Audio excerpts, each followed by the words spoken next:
Hey, and welcome to this week's coaching video for those of you who are going to be teaching on Sunday morning, December 7th at Dayspring. If you're going to be leading an adult small group on that morning, this video is designed to help you get ready to do that. So go ahead and grab the teaching transcript you've been sent. It's dated December 7th, 2014. I'm going to be looking at it with you on this video, talking through it, and maybe you can jot some things down along the way that will help you as you get ready to teach that lesson this Sunday. So let's look at it. Starting on page 1. Page 1 is your overview. That's for you as a teacher. You don't teach this page, but it's talking you through what you're going to teach and giving you an overview. Now, this goes with a new sermon series we're starting Sunday, a sermon series called Unwrapped. And what we're doing in this sermon series is we're really reflecting on this child in the manger. You know, it's Christmas season, so we're going to be using that as a springboard for what we're studying together. And this Sunday, I'm going to be teaching about, it's called theologically the incarnation. You know, God becoming flesh, God becoming man.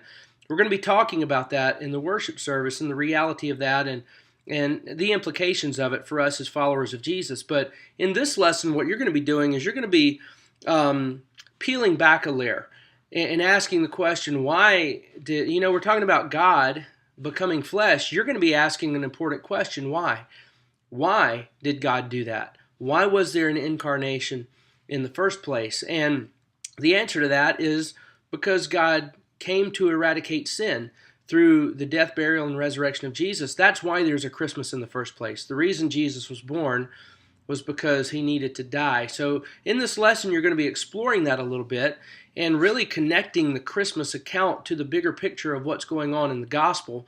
Because sometimes in Christmas, we tend to focus strictly on the birth of Jesus, and we don't ask the important question, why? Why was there even a birth of Jesus in the first place? This lesson that you're going to teach gets into that and answers that question. So let's look at it starting on page 2 where you're going to start teaching.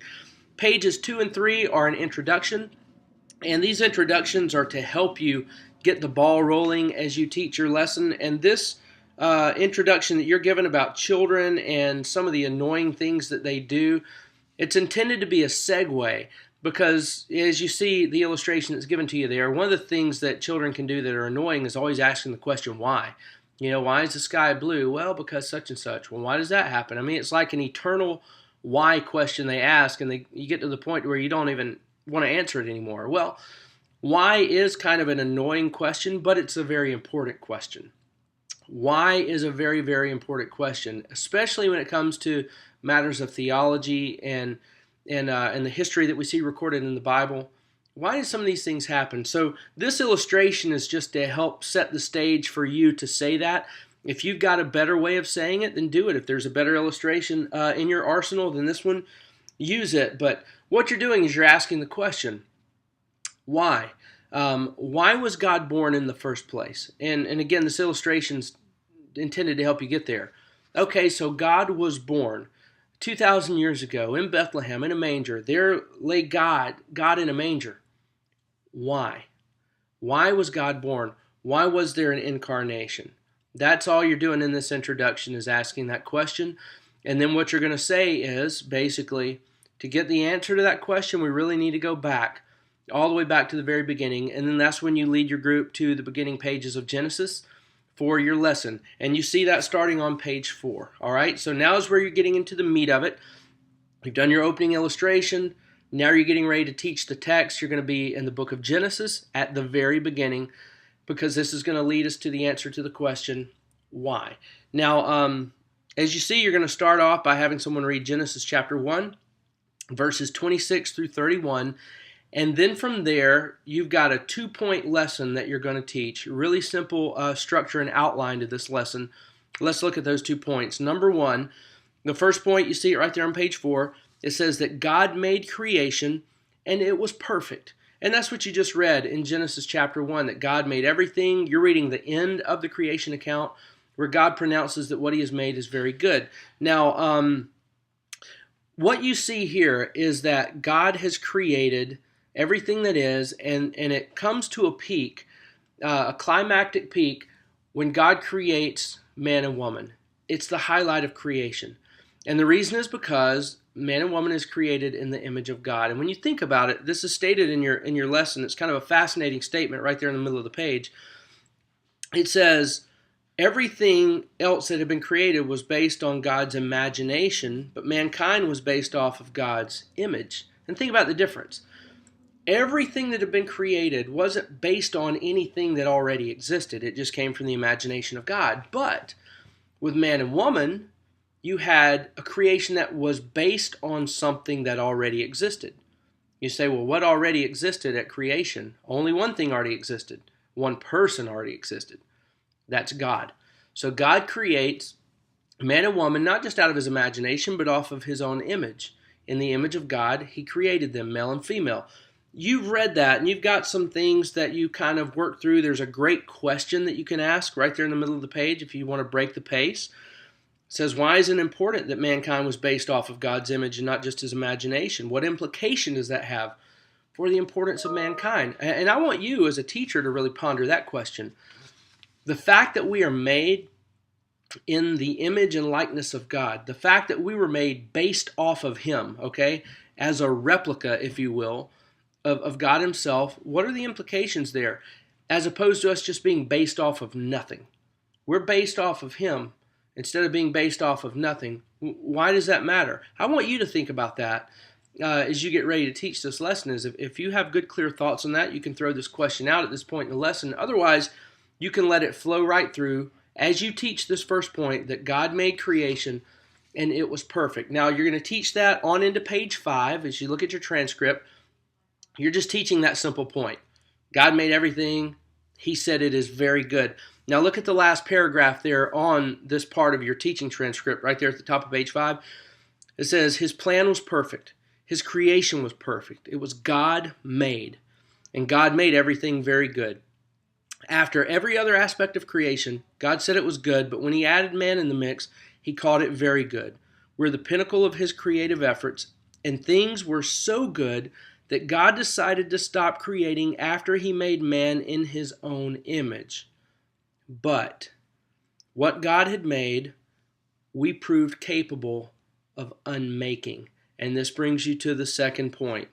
The second point is that we, quote unquote, unmade the perfection of creation by our sin. So in the beginning we see that God created everything and it was perfect. However, we, the very prize of his creation, unmade the perfection of it all with our sin. All right, at this point, you're going to continue reading into Genesis. You're going to read about the fall of mankind, as you see in Genesis chapter 3, verses 1 through 7. And look at the statement. After that part is read, look at the statement in your transcript. I would say this exact statement if I were you. It says, here we find the motivation for the Christmas story. Because remember, we're asking the question, why? Okay, the incarnation, God in a manger, God in flesh. Why? What motivated that to happen? Why would God do that? Here's where we find the motivation for it. Because of the unmaking of a perfect creation. This is the motivation for the Christmas account. Look at the remainder of that paragraph that I was just pointing out. It says, here we find the motivation for the Christmas story. What God had made good, we unmade with sin. Our world is broken, and it's our fault. The world is not the way it was supposed to be. We allowed sin to enter this world. And because of that, God had to do something about it. This is why it all happened. This is why there's Christmas. Because we undid what God had done. All right? We brought into the mix the imperfection, and not just the imperfection, but a ruin of a perfect creation that God had made. Now, from there in your teaching transcript, it talks about the commingling of God's justice and his love. We talk a lot about God's love, as we ought to, because God is love. But God's justice is a big part of the equation here. If God decided that he would do nothing about sin, he wouldn't be just. We know how sin bad is, and we know how bad sin's effects are. If God did nothing about that, he would not be just. So there's the dilemma for us. We've got a just God, and we're guilty. But then we talk about the fact that God is love. Because God is love, he wanted to do something good for the creation that was deserving of judgment. As you move on into page 6, it talks a little bit more about this. By the way, there's a great teaching tip on page 6. Don't skip that. I know it's long. You may not read it, but you need to read it. It's a good teaching tip. But as you move into page 6, it's talking about God's love and his justice working together. And it leads you to the continuation of the Genesis account. Look at that, verses 8 through 15. Now, this is where man has already sinned. Now God comes and there's this conversation after sin. That's what you're going to read. And you come to verse 15 through verse 15. And in this context, we hear that God pronounces judgment upon the serpent. And he says to the serpent, your head is going to be crushed. There's going to be a child that's born. You're going to strike at his foot and you'll inflict damage, but in doing so, your head will be crushed. Just if you're interested in kind of technical theological stuff, that verse is referred to as the proto-evangelium. Again, if you care. But the proto-evangelium, meaning proto as in first, evangelium as in good news. This is the first pronouncement of the good news in all the Bible. So think about where we are. We're just a couple of pages in the Bible. We've read that God made a creation out of his very imagination, but then also beings in his image. So God says this is very good. This is perfect. But these beings in his own image rebel against him. They do sin. Everything's ruined. And now God makes a pronouncement to the serpent, the one that brought the temptation. He says there's going to be one born one day. You'll take a strike at his foot, and he's going to take that same foot and crush your head. This is the first announcement of the gospel. It's a foreshadowing of what God is going to do later on in history. Your teaching transcript points out that God had promised that a seed of a woman was going to come to do this, that the one who would be born, this child, would be the seed of a woman. Now, this is significant. You may point this out when you teach, that in ancient Jewish culture, you would never talk about the seed of a woman. You would talk about the seed of the man. So for God to say this way in that cultural context is pointing to a child who will have a mother, not a father. So you see what's going on here? God says because of this great dilemma of sin, there's going to be a child who's going to be born of a woman who's going to crush the head of the serpent. So the question comes, how? How will God eradicate sin, and how will God make things right? Well, that brings you to your last couple of verses. You're going to look at Genesis 3, verses 20 and 21. This is where God covers them, Adam and Eve. God covers them with the fur of the animal. They're standing there up to this point covered in fig leaves, looking all pathetic. God takes the animal, kills it, and with it, God covers them. So move on over into page 7. Look at the top line. It says, this is significant because it shows a glimpse of how God would cover the sins and shame of the entire world. And then it points you to the words of a writer named Russ Ramsey. And let me read you what he says. And you can read it here. It's on page 7. It says, the blood of the innocent was shed to cover the shame of the guilty. And again, we're still talking about the creation account. It wasn't the man or the woman who shed this blood to make these coverings. It was the work of the Lord. And by the blood of the calf or the lamb, the man and the woman would come out of hiding and stand again before their God. And this was only the beginning of the story. And by the way, that reading by Russ Ramsey, if you want a good read over Christmas, there's a book by Russ Ramsey called Behold the Lamb of God. It's actually an Advent reading and accompaniment to the music that we're going to be singing on December 14th. So if you want a good Christmas Advent reading, that's a great book if you want to pick it up. But what he's saying there is simply this. Way back in the garden, there was an innocent animal. There was an innocent that died and covered the guilty. And what God was doing in the very beginning was showing what was to come. God was showing that he was going to cover sin by the death of an innocent. And that's the whole point of this lesson. That's the whole point of this lesson. God made perfection. We ruined that. Because of God's justice, something had to be done in response, but because of God's love, he wanted to cover our sin. Therefore, one day, in a manger, we find the very Son of God, God in flesh. Why? Because God wanted to recreate and remake what had been lost. So that's what you're teaching, all right? From there, you've got your application moment on page 8. which comes with the handout that you distribute to your group. You can see a glimpse of that on page 10 in your lesson there. And then after that, you've got a conclusion, a really short conclusion you see on page 9. And you can just kind of read it straight up as it is. It does lead you to the week's memory verse if you want to see that. And you'll notice something different about this week's memory verse. Normally the memory verse is from, I usually use the NIV.